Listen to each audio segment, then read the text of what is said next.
You can see Denmark's ubiquitous windmills however you arrive there, by air, land, or sea.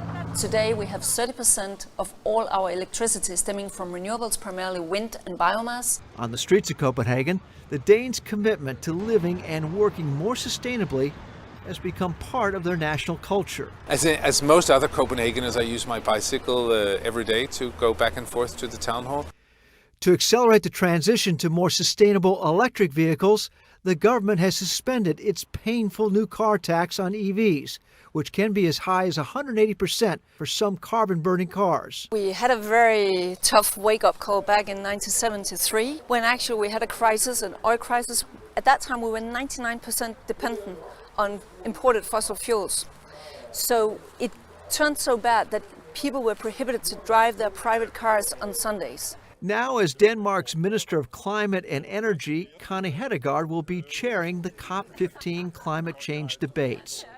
She's hoping Denmark's success in reducing its carbon emissions will translate to the rest of the world. We have had a growth rate of almost 80% in our economy since 1980 in Denmark. At the same time, we have managed to keep our energy consumption almost stable. While the rest of the world comes to COP15 to learn how to reduce its carbon footprint, the people of this small Danish island called Samso already have. In the past 10 years, they've gone to 100% renewable energy and have reduced their carbon footprint by 147%. We want people to continue to consume energy, but they should be aware where the energy comes from. For the past 10 years, Søren Hermansen has turned his agricultural community on Samso Island into an energy experiment for the rest of the country.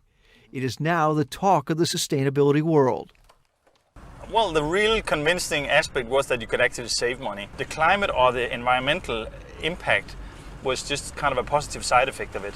Land-based windmills take care of all of Samso's local energy needs.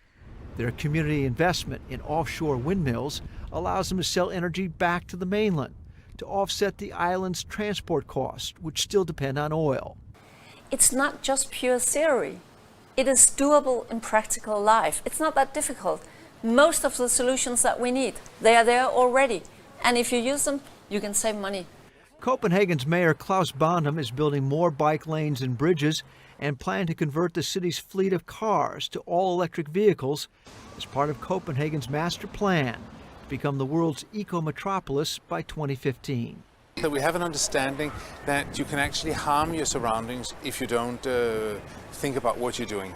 Denmark is launching one of the first nationwide electric vehicle networks. The first public charge spots are being installed at the COP15 climate change conference site. Delegates and visitors will also be able to rent EVs by the hour or the day at charging locations throughout the city. Secondly, we provide free parking for electric cars. I bought my first electric car in 2005. 2 months later, I bought another one for my wife.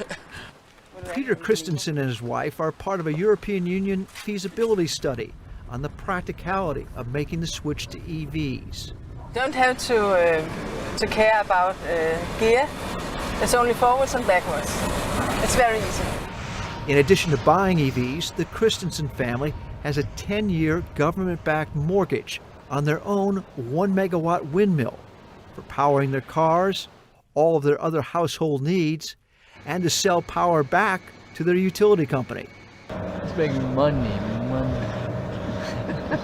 So in order to accommodate a bigger proportion of wind production, we must find a storage for the electricity to level it out. If we store the unstable wind energy in batteries, why not put 4 wheels underneath the battery and then you have the electric car? Closing the loop on renewable energy and electric vehicles is the holy grail of sustainable transportation. Dong Energy, the country's largest energy company, is partnering with Better Place, a global electric vehicle services provider, on a nationwide electric vehicle network of charge spots and battery switching stations to further reduce Denmark's auto and small truck emissions, the fastest growing source of carbon in the atmosphere. In Denmark, we have a population that's very focused on the environment. We have a lot of wind and therefore the ability to generate renewable energy. One of the things we can do is actually to be an example country, and in Copenhagen be an example city for other countries and cities, how sustainability can actually walk hand in hand with the financial and economic growth. In Copenhagen, this is Mike Saray reporting for Globe TV.